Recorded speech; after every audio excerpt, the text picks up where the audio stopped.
रात के ठीक 12 बजे दीवार पर टंगी पुरानी घड़ी ने 12 बार आवाज की और हर टन टन टन कमरे की चुप्पी में ऐसे धंसती चली गई जैसे कोई बंद दरवाजा अंदर से धीरे धीरे टूट रहा हो।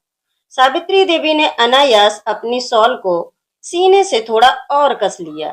फरवरी की ठंड गाजियाबाद की उस पुरानी इमारत की दीवारों से रिसकर कमरे में उतर आती थी।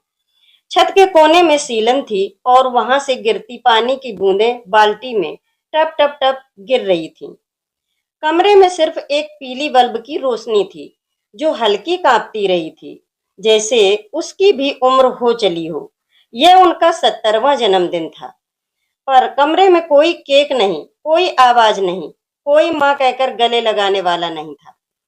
बस वह चारपाई, एक स्टील की अलमारी और मेज पर रखा हुआ पुराना कीपैड वाला मोबाइल, जिसे उनके पति रघुवीर मरने से पहले उनकी हथेली में रखकर बोले थे, इसे संभाल कर रखना, समय आने पर काम आएगा। तभी बिना किसी छुअन के मोबाइल की स्क्रीन नीली रोशनी के साथ जगमगा उठी। सावित्री की सांसें जैसे गले में अटक गईं, उंगलियां अपने आप कांपने लगीं।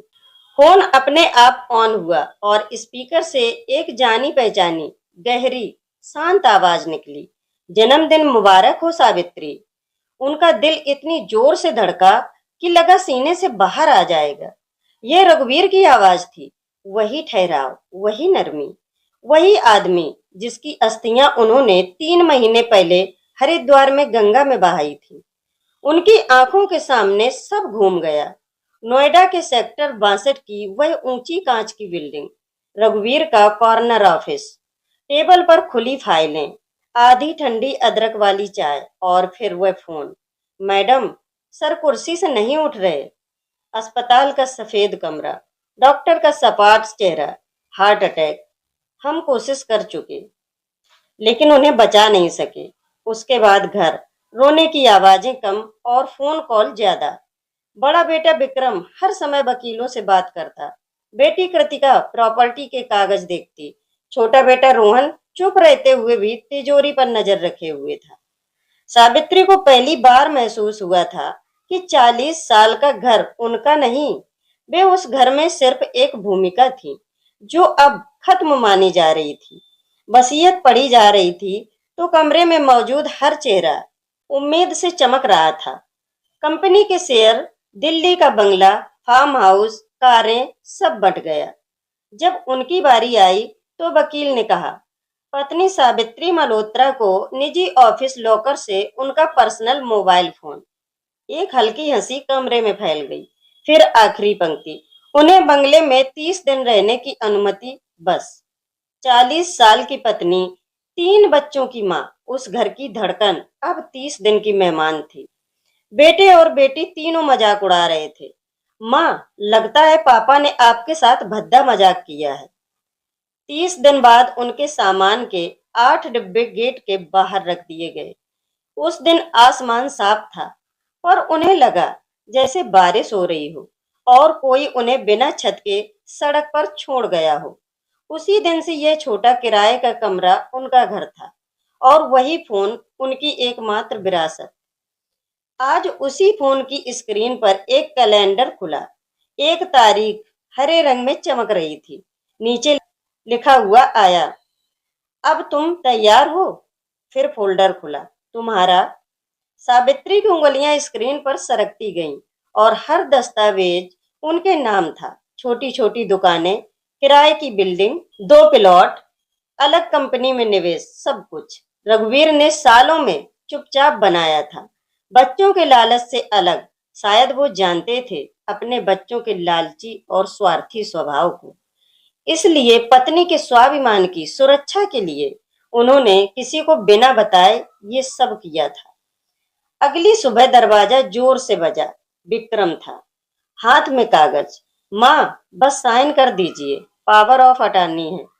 सावित्री ने पहली बार उसकी आंखों में सीधा देखा। आवाज धीमी थी पर पत्थर जैसी ठोस। अब मैं बिना पढ़े कुछ नहीं करती। विक्रम की मुस्कान फीकी पड़ गई। उसे पहली बार एहसास हुआ उसकी माँ अब वह नहीं रही जिन्हें वह भावनाओं से बहला सकता था। दिन बदलने लगे। सावित्री ने बैंक अलर्ट चालू किए, वकील से मिली, दस्तावेज व्यवस्थित किए। फिर उन्होंने एक पुरानी डायरी निकाली जिसमें आर्किटेक्चर डिप्लोमा के दिनों के स्क्रैच थे। शादी के बाद छूट गया सपना। उन्होंने छोटे घरों की मरम्मत और रेनोवेशन का काम शुरू किया। पहली क्लाइंट एक विधवा थी जिसका घर बरसात में टपकता था। पहला पेमेंट 5,000 रुपए।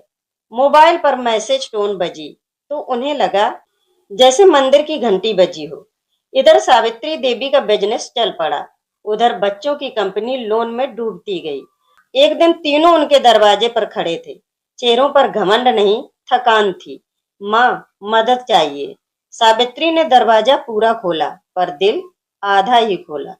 मदद मिलेगी पर शर्तों पर। नौकरी करोगे, हिसाब रखोगे, ईमानदारी से चलोगे। उस दिन पहली बार बच्चों ने अपनी माँ को सहारे की जरूरत वाला नहीं, सहारा देने वाली देखा। 1 साल बाद उनके छोटे स्टूडियो के बाहर बोर्ड लगा था, आत्मनिर्भरता सबसे बड़ी विरासत है। कमरे में अब वही पीली रोशनी नहीं थी, खिड़की से धूप आती थी। फोन अब भी उनके पास था, पर अब वह किसी चमत्कार का इंतजार नहीं करती थी, क्योंकि उन्हें समझ आ चुका था असली पासवर्ड किसी मशीन में नहीं, अपने अंदर होता है। और जिस दिन इंसान डर से बाहर निकल आता है, उसी दिन उसकी जिंदगी सचमुच शुरू हो जाती है। तो कैसी लगी आपको ये छोटी सी कहानी? कमेंट करके अपनी राय जरूर दें और हमारे YouTube channel Tara the story teller को सब्सक्राइब करना ना भूलें। धन्यवाद।